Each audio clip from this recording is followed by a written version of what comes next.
What are modern, fast-growing companies doing to attract and hire top talent? How can your company utilize cutting-edge techniques and technology to drive long-term, repeatable results? Welcome to the Growth Recruiting Podcast, where we answer these questions and many more through conversations with top CEOs, leaders in talent acquisition, and pioneers in HR.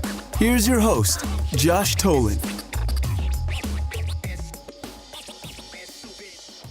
Today, I'm joined by Kris Osborne, the head of talent acquisition at Thanx, which provides offline businesses with a single system of record for customer data and an automated way to engage with customers that has proven to drive revenue.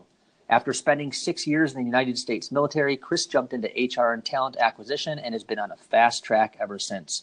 Kris, what's up? Thanks for joining us today. Absolutely, Josh. Thanks for having me. For sure. So best place to start is if you could just give an introduction to yourself, what your current role is, a little bit about the current company, and anything else you want to share.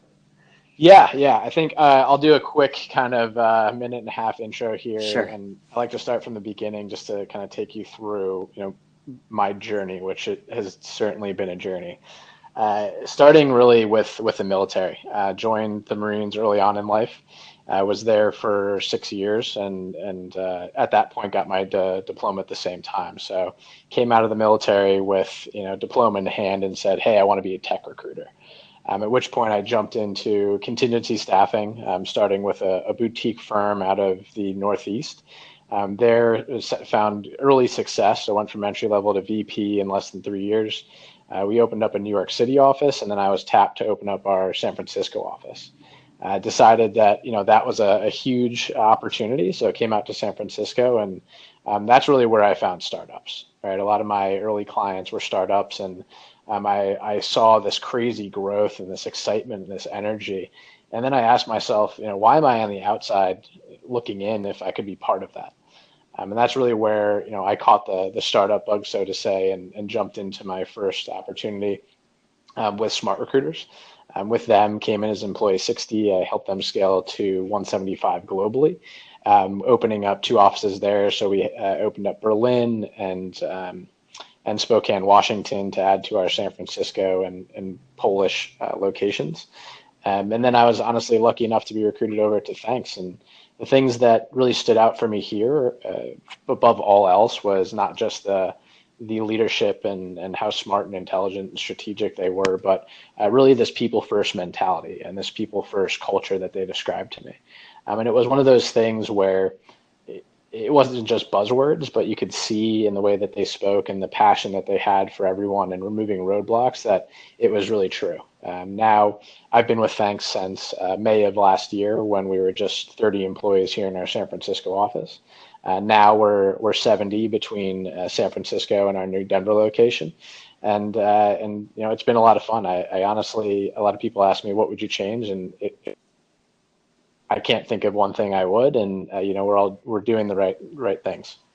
That's awesome. Well, yeah, like I said in the intro, I mean, you've just been on a crazy fast track in the recruiting world. So when you were getting out of the military, how did you decide to go into, HR and talent acquisition?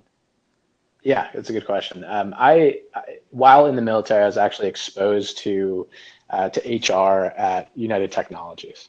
And that's where I found out that I hated to do the paperwork side of HR. I was definitely a people person and really enjoyed the personal relationship that I had with employees there. And in those personal relationships was actually introduced to the talent acquisition team who became close friends, and they started to talk to me about contingency staffing. And that was something that intrigued me, because my whole life people were like, oh, you should go into sales. But at the same time, I definitely liked the helping other people aspect of human resources. So I figured, hey, why not mix sales and HR and help people find jobs, right? Help them move forward in their careers and in their life. Nice. Well, so that's really where I transitioned. Yeah, that's awesome. And I mean, definitely with the military background and now what you're doing, obviously you have a passion for helping people. So first of all, thank you for your service. Really appreciate that. And, Absolutely. how would you say that your time in the military, though, helped you in what you're doing today? It's funny. It's a great question because I kind of equate everything I've ever done to startup. I would say if you want to join the startup of the military, join the Marines because you're honestly, doing much more with much less. Usually you get hand-me-down gear from other branches. You're expected to do everything under the sun, even if it's not part of your job. And then, I was a combat engineer, so 1371, and we jokingly kind of called ourselves the slaves of the Marine Corps because we would do anything. I mean, we build things, we blew things up. We were searching for bombs overseas. There really wasn't anything that we couldn't get done. So I think that mixed with the fact that joining the military and especially being a Marine comes with a certain level of confidence that if you don't go in confident, you're definitely coming out confident. And if you go in confident, you come out even more confident. So once you pass through boot camp and pass those struggles, there's really nothing that you can't achieve. Sure. Yeah. So it's like running a super lean startup and knowing that anything that gets thrown your way, you're going to figure out a solution to. So definitely a really great, foundation for building a career on. So, well, awesome. Well, so you mentioned 70 employees at Thanx now. You were 30 something last year. So you've doubled in, a little over or a little less than a year, I guess, since you've been there. How much funding to date? Yeah. So we're 23.1 million, Okay. mainly backed by Sequoia and Icon. Okay. Really, really excited to have them behind us. Yeah, no, those are definitely two big names to have behind you guys. So, being at a venture-backed company, what are some of the challenges that you feel like you face in the recruiting world? Yeah, I mean, at the end of the day, I feel like all startups or even businesses in general, even not venture-backed, you're always the underdog, right? You're always scrapping by, you're always trying to figure it out on the fly. And to my point earlier with the Marines, you're always doing much more with much less. So in that thought, you need to constantly change and evolve to be relevant. And people that haven't joined a startup or haven't been part of a startup before, there's only so many times that you can say, this is hard work. Until you finally jump in and do it. But everyone isn't necessarily cut out for that. So there is a natural level of churn and turnover that comes there because when you're hiring junior individuals that it's their first shot, they need to figure that out, and we're willing to give them that shot to do that. So nice. And so company doubled in size. When you go from, 30 to 70 people, I'm imagining a lot of things change. So for you, specifically on the talent side of things, how have things changed over the last year? Yeah, I mean, actually, I'll definitely give Zach and the rest of Zach's our CEO and Sam our COO and the rest of the co-founders props because their interview process was great. Now they didn't have any ATS. They had some tools they were using, but they ran a great process, and usually that's something where I come in and really set a process in place. But this was more putting structure to it. So coming in and setting up our applicant tracking system and training on interviewing and training on these new processes was definitely step one. And then from there, really building out job descriptions and building out the rest of what we needed from a tactical standpoint. Now, kind of fast forwarding to today, having a team in place and really seeing them grow and allowing them to take on a lot of the repeatable processes with sales hiring and these other things that we have going on has been really rewarding. And that's kind of my bread and butter is coming in and starting from scratch and building things and then putting in place a team and teaching them, but also allowing them to just run with it and see them grow. So were you? Because at 30 employees, I'm imagining, the CEO was pretty heavily involved in recruiting. So were you like the main first talent acquisition hire? Like, were you brought on board to build out the recruiting function? Yep. Okay, awesome. And what's the structure of the recruiting team like today? So today it's myself. I have a strategic sourcer. She's out of Denver, Kat, amazing at what she does. And she's focused a lot on, I would say 80% of her job is really on gender diversity. And the other 20% now actually moving into more of employer branding and events and just expanding our footprint in our local markets. I have a tech sourcer who just came on, and she's really working and focusing on sourcing top full stack generalists in the Bay Area as well as Denver. And then I have a sales recruiter, Molly, who's an absolute rock star. She's running all of the sales processes right now on top of sales enablement and training. So she definitely has a full plate. Wow. So would you say the main roles that you're recruiting for then are developers and sales? Does that sound about right? Yeah. So last year, our large focus was really setting up our Denver presence and that office. I had the pleasure of coming in with Dave Collier, our VP of sales. We actually started on the same day. So worked closely with him through last year to go from 6 in sales between SDRs and AEs to now, over 35. And our Denver office is over 30, and that's a more permanent office. I mean, we started in a WeWork. So sales, I would say the majority and bulk of it is behind us, although we're always going to continue to hire sales. And our main priority and focus right now is full stack engineers. With that said, though, we've also been focused in marketing and product and design.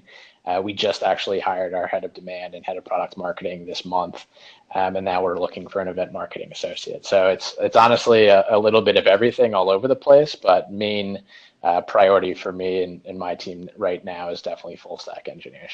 Cool. So I was, in preparing for this podcast, I was looking through the careers page. You guys definitely kick ass at creating a ton of really good content to boost your recruitment brand. So looking through the website, I'm seeing, employee testimonials. I see you guys have a section of your Medium blog that's completely dedicated to life at Thanx. Amazing Glassdoor reviews. You got team pictures that look super authentic. Your mission, your values, everything, is really, well laid out on the careers page. So how do you guys come up with the content strategy specifically for recruiting? Is that something that you're leading? Is it a joint effort with marketing, or how do you guys go about that? Yeah, good question. And I definitely can't take all the credit, especially around Glassdoor reviews. I came in, but to my point earlier, right, having a people first culture and mentality and having executives that actually care.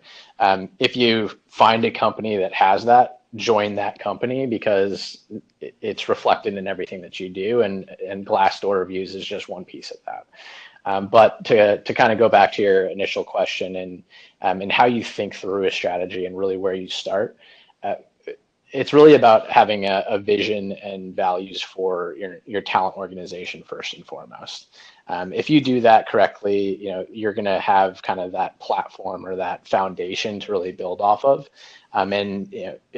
If you're someone that is just starting a talent organization or walking into a much larger team, starting it from scratch is actually sometimes easier because you have one person and then you're bouncing ideas off of the managers you're working with. Where I would recommend if you're jumping into a team that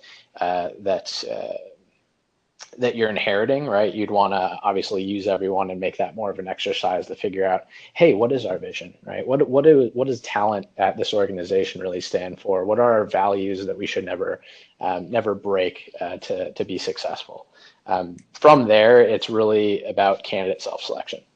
I'm huge, and my philosophy in talent in general is really about candidate self-selection. What that means is at every step of a prospect process or every step of a candidate journey, they should be self-selecting from a job description, right? That's where it starts. Is if I'm reading a job description, is this a company that I'm bought into, or is this a position that really calls out to me?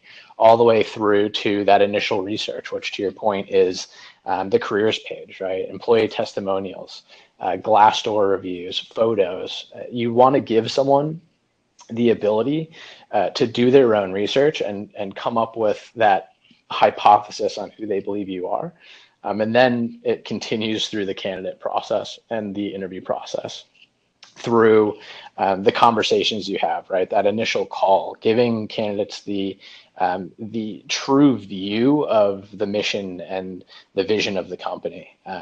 What has been accomplished and what you have to look forward to, but also giving them the challenges in every conversation as well. Because if a candidate self-selects and says, hey, that's something that I believe I can fix for you or I can solve, that's a great fit, right? And I always kind of give this, this crazy example of one of the things that that really stood out for me about Smart Recruiters when I joined was, first and foremost, the product is absolutely amazing. Like, hands down, I loved the product before I even got to use it. And that was a big hook for me. But one of the crazier things that I self-selected on was the fact that the Glassdoor reviews were lower than someone would have liked.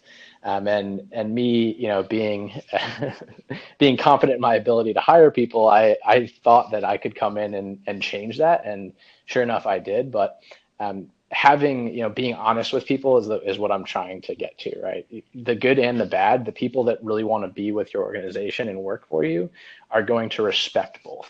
They're going to understand what they have to do and what challenges they'll face, but they're going to believe in their ability to do so. But they're also going to look forward to the future and the success that they can see in that position. Huh. That's really interesting because, I think, like you said, like some candidates might select the opposite way, like they'll run from the challenge, or they don't have the confidence in themselves to help you as a company overcome those challenges. And if those are the things that they're going to face when they come on board, it's good to be transparent about those early in the process, because you want somebody that's ready to attack those challenges and is confident they're going to be able to help you in that regard as soon as they come on board. You don't want it to be like a surprise. And so I think that's a really good point, to be transparent, let people self-select into the process. And then you'll, at the end of the day, have the best problem solvers and hopefully the best people. So I want to get to the candidate experience in a second, because I know that's super important to you guys. And I definitely see that, you're probably integrating a lot of this content that you're creating into that candidate experience. But just real quickly, back to the content that you're creating. Mm-hmm. How do you determine, like, okay, we need more employee testimonials, or we need more blog posts about what it's like to work here? Like, how do you determine what type of content you need? And then how are you facilitating the creation of that content? Like, are you doing something where it's like on a monthly basis, each department's accountable for submitting a blog post or a testimonial, or how are you collecting all of that? Yeah, it's a great question. And this is something that I realized actually at my last position with Smart Recruiters is there is not one clear-cut way of fixing this, depending on what size of company you are, right? Each size of company, each size of team, every step of the way is going to have a different approach. But really, where I would recommend you start is by auditing what you have today, right? Understanding what works really well already, and then understanding what those areas are that you can grow into.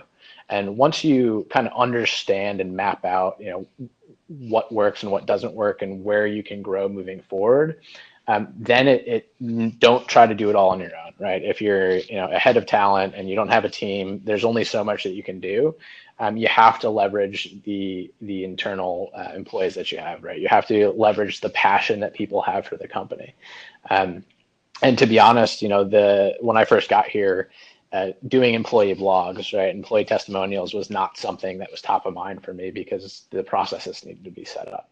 And as you start to have processes that are set and you feel comfortable with what you have, then you start to look creatively at what you can add, and never overextend yourself. Never say, I'm going to do 10 different things. Choose one or two things and do them right. In our case, what I did to help my team and help us out, because we only do have so much bandwidth, is talk to newer employees, right? If someone's really excited about joining, have them write a blog post on why they joined, what stands out for them. You'd be really surprised at how many people are willing to give, that 30 minutes, as long as you help them, or maybe they're really good writers and they want to do it. They'll do it for you if you ask the right questions. So I guess my high level is, don't try to do it all, and ask for help often.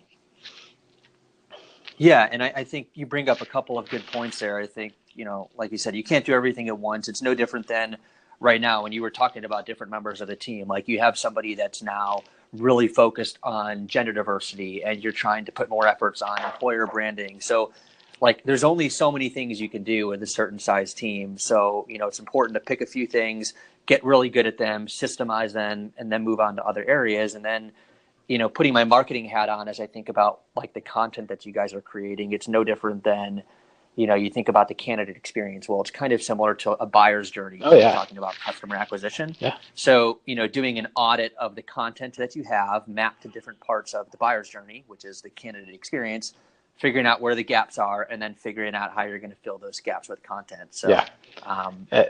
So cool. Yeah. Listen, I mean, at the end of the day, recruiting, talent acquisition is exactly like sales and marketing. If you want to learn more, look at the way that sales and marketing does it and see how that can then apply to what you do, because it's a great place to start. For sure.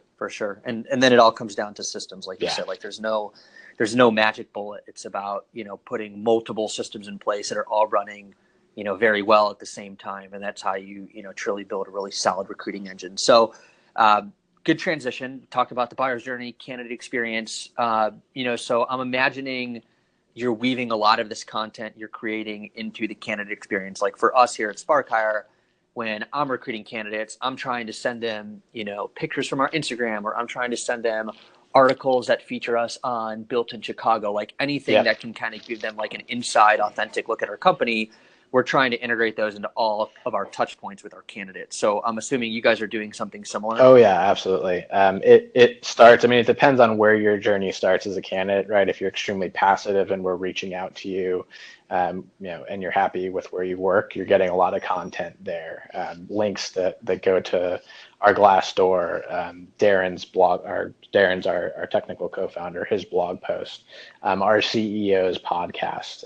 He does a really good job of explaining the business and the culture and tying it all together.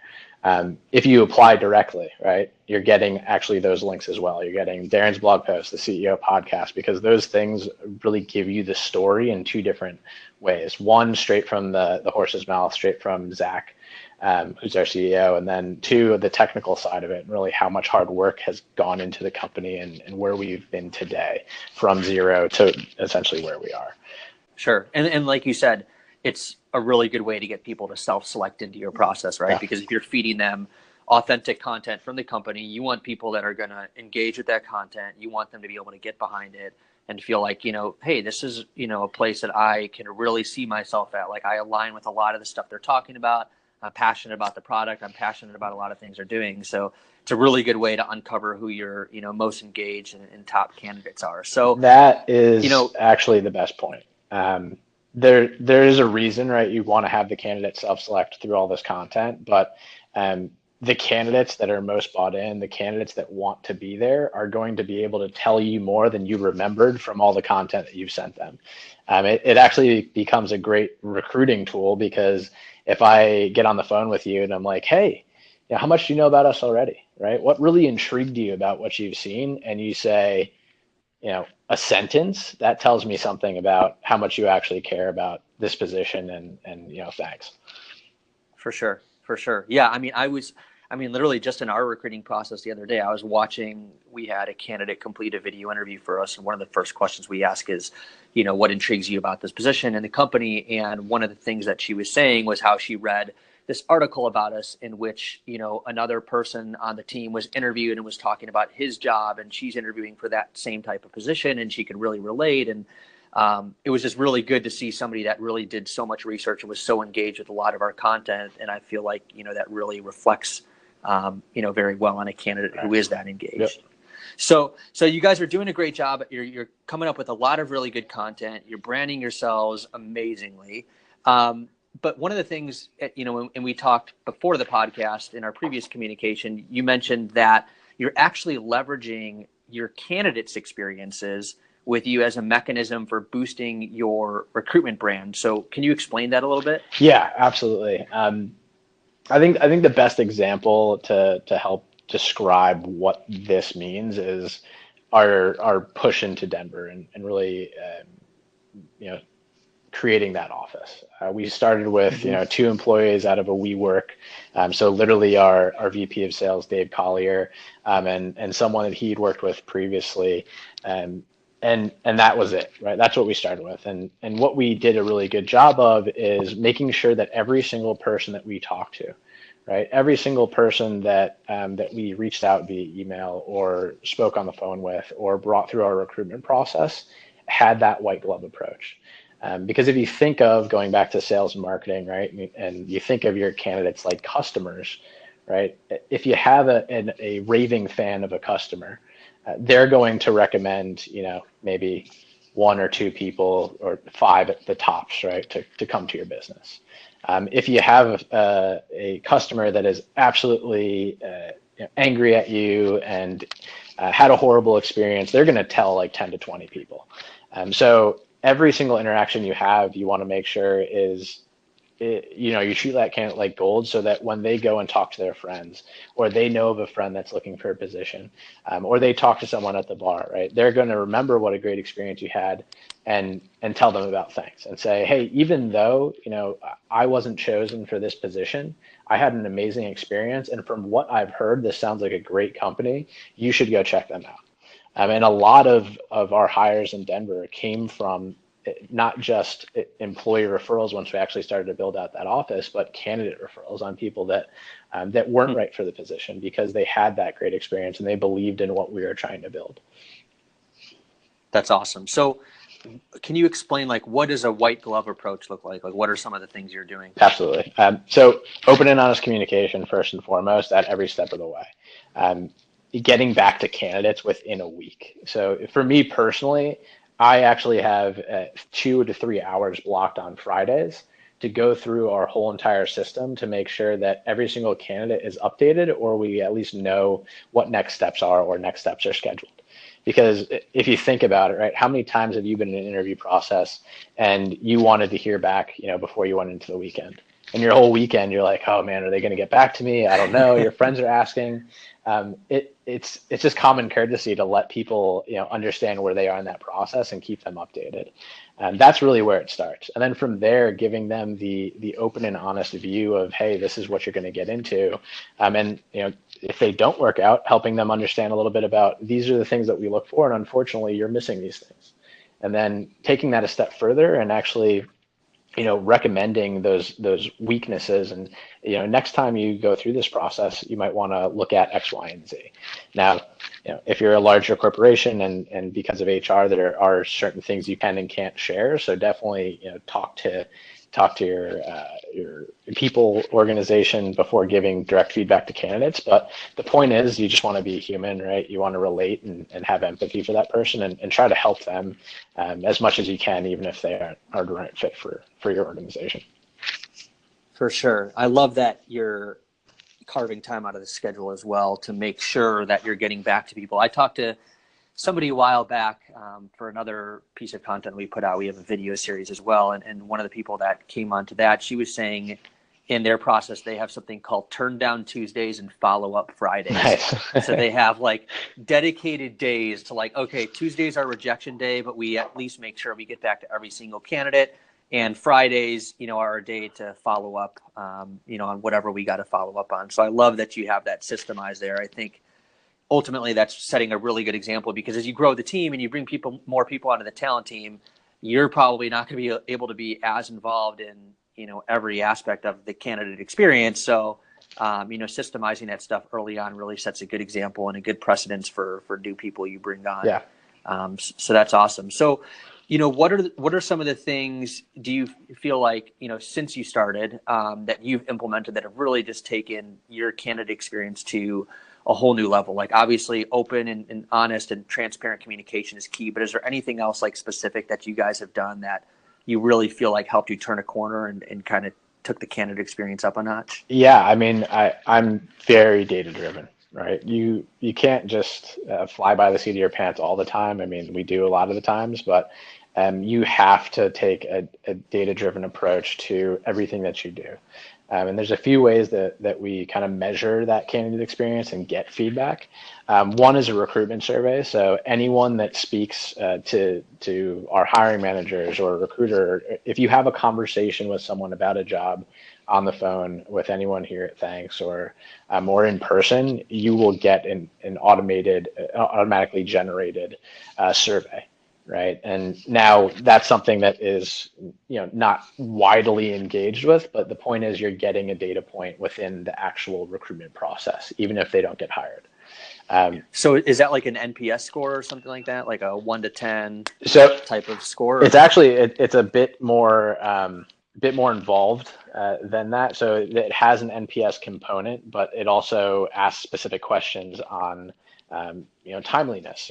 Did the person show up to the interview on time? Were they educated on the role? Did they give you enough information in what you were looking for relating this? So there are very specific questions to get to, hey, how are we doing as a talent organization? How are we doing as a hiring team in what you need as a candidate? And the second piece, so we have a 45-day check-in with new hires that is also has that NPS component, but also asks similar questions in, is this role what you expected it to be? If not, what would you change, right? So we're getting all this feedback, and from there, it's not just about getting feedback, but actually listening to it and changing processes based off of that. So we're constantly measuring in those two surveys, and then what I like to do is go through our system and pull every single report in the system, and then consolidate all of that data to get a true report out on talent. That looks at anything from time to offer to sources to candidate quality. I mean, it literally goes through every aspect of talent acquisition, and then from there you take that with the surveys and you get a really good insight into what works, what doesn't work, and what you need to change. Sure. And so on some of these questions, are you, for example, the question where, was the person interviewing you educated on the role? Like, if you start seeing a lot of answers that, hey, this person wasn't really educated on the role, or the talent team isn't really educated enough on this, developer role that we're recruiting for, are you meeting with the team and figuring out hey, we really got to get with the hiring managers or, the team leaders to really make sure we truly understand what we're recruiting for? Are you guys acting on all of this feedback you're getting? Yeah. I mean, there's no point of feedback if you don't act quickly on it. And that actually ties back to something that stood out for me about Thanx specifically. I mean, I've been here a year now, and what had me self-select, right, was that people first mentality and culture. And now being here a year, I can see that we don't just believe it, but we also follow through, and we're collecting feedback from our employees at every step of the way and acting on that feedback quickly and efficiently. And that level of engagement from an executive team gives us that level of trust from our employees. So that is very similar to the way that you should run a recruitment process, right? Act on the information quickly. If you do something wrong, own up to it. Be open and honest in your mistakes, but also your successes. And are you tying that back to, as you look at your team and as the team starts to grow, specifically on the talent side, and you're looking at some of the feedback you're getting, is that tied into the individual performance reviews of the different people on the talent team? Hey, person A is getting a lot of feedback that, I just keep coming back to this example, but they're not educated on the role. So is that something where you're setting a goal with that person where, maybe they need to dedicate even more time than the typical person on the talent team to learn about the positions they're recruiting for so they really get it? Are you tying those back on the individual level? So I guess the two-part question. First, if there was feedback like that, which luckily there isn't for now, we would definitely do that. We don't have necessarily, strict performance reviews or anything like that, but we have daily, my team, we have daily stand-ups where we run through what works, what doesn't work. That's a good forum.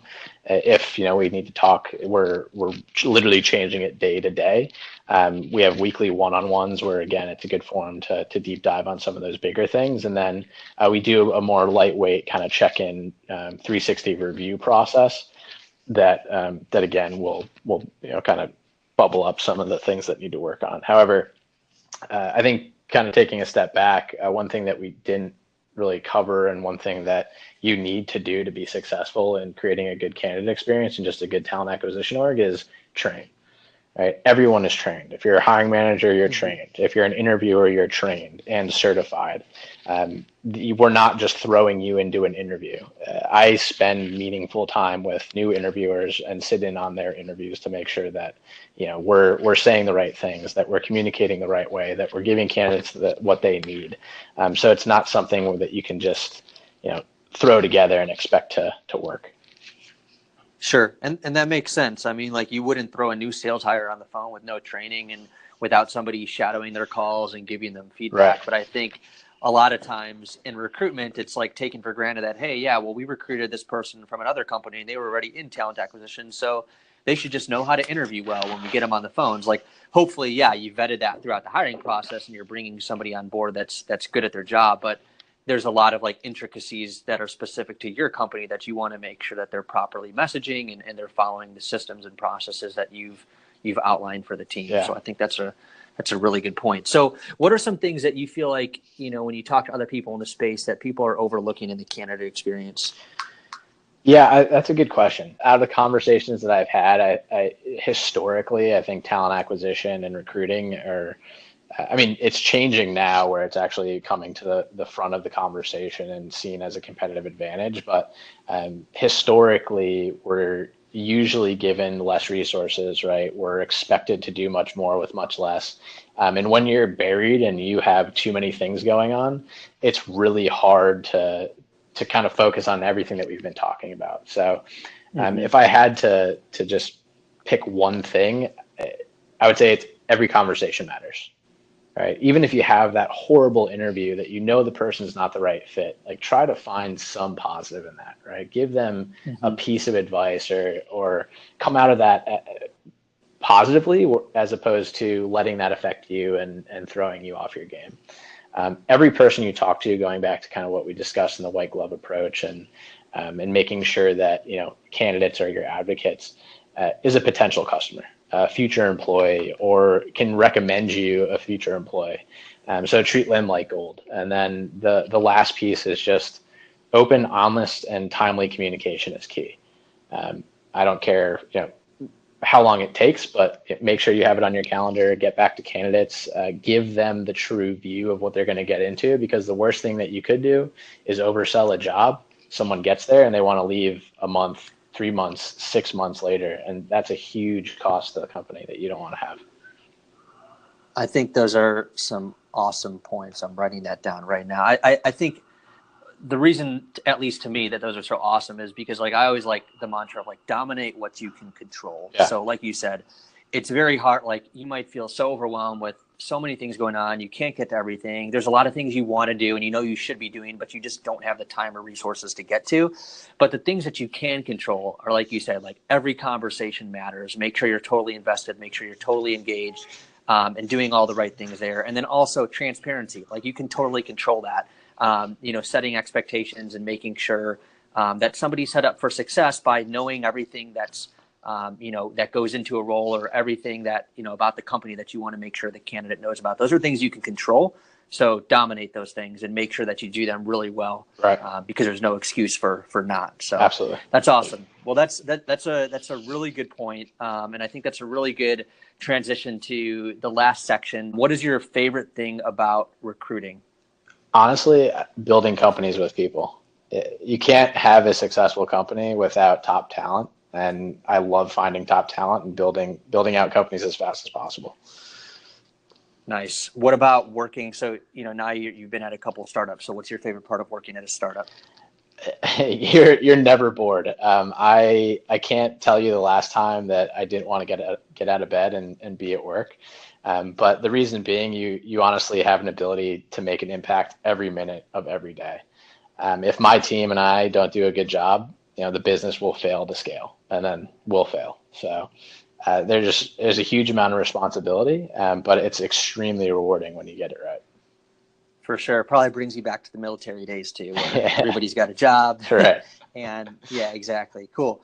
What about, so you've been in San Francisco for a little bit now. So do you have a favorite restaurant out there? Yeah. Honestly, I hated oysters before I moved out to the West Coast. And I went to Hog Island Oyster. Okay. Not just in the city, but if you ever go up north to Tamales Bay, they have their oyster farm up there. It's probably one of my favorite places to visit.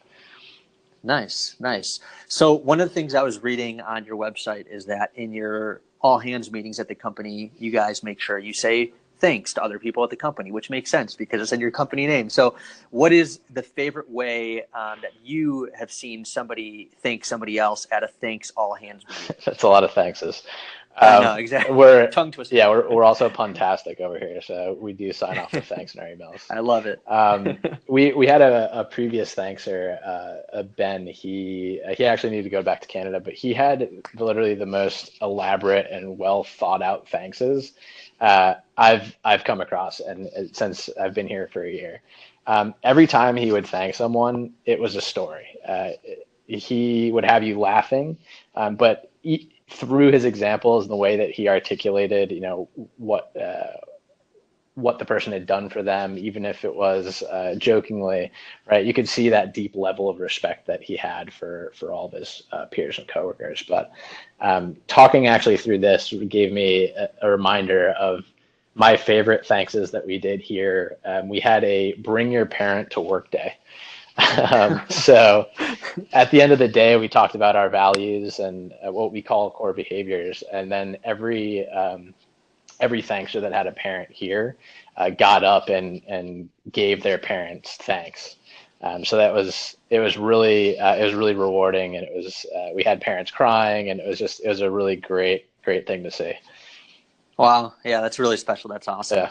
So last question. So, obviously when you're working at a company, it's important to be important to be passionate about the product that you guys are actually selling. So, what is your favorite customer success story that you've heard at Thanx? This one's hard. I honestly, every single time that product comes up or our success team comes up and gives us a success story, every single one of them, there's something that makes me smile, or you get that aha moment.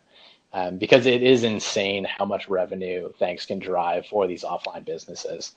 I'm not going to use the customer name because I'd probably have to get that signed off by the marketing. But there's a pizza chain that we service, and our head of product came up and gave the 18-month review of this chain. And we essentially created $500,000 in incremental revenue over 18 months. And that was huge because not only did it pay for the product over, it was literally driving, their business forward and giving them this revenue that they otherwise would have lost or not even known they could get if it wasn't for our product. So that for me, I think was my first true aha moment after joining. That's awesome. Yeah. That's a great story. So if people want to connect with you after the podcast, where can they find you? LinkedIn? Yeah, LinkedIn is great. Also, email is okay. It's Kris, Kris, period, Osborne, Osborne, at Thanx, that's THANX.com. Awesome. And if people want to check out careers at Thanx, where should they go? Thanx.com /careers. Would be probably the best place. Perfect. Or reach out to me on LinkedIn and we'll get you set up. Cool. Well, Kris, anything else you'd like to add before we sign off? First and foremost, I just want to thank you for taking the time with me today. This has been a lot of fun. Rarely do I get to sit down and kind of think through all of this. But for anyone listening, I'm honestly always open. If anyone needs advice or wants to talk shop, I take a huge learning opportunity from every interaction that I have. And then if you're a candidate, and even if we don't have an open position, I honestly do my best to help candidates find what they're looking for. So if you don't see it posted on our site, I'm happy to push you in the right direction or refer you to someone that I might know. Well, awesome. Kris, this has been amazing. You guys are doing a lot of really great stuff at Thanx. So congrats on all of your success so far. And best of luck as you continue to grow the company. Thanks for coming on the podcast. Appreciate it. Absolutely, Josh. Thank you.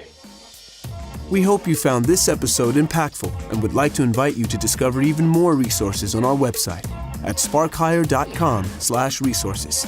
Our library of HR and recruiting content, complete with webinars, ebooks, courses, and our popular video series, The Recruiting Reel, will have you ready to take on any recruiting challenge. You can find all this and more at sparkhire.com/resources. Until next time, keep retention high and growth happening.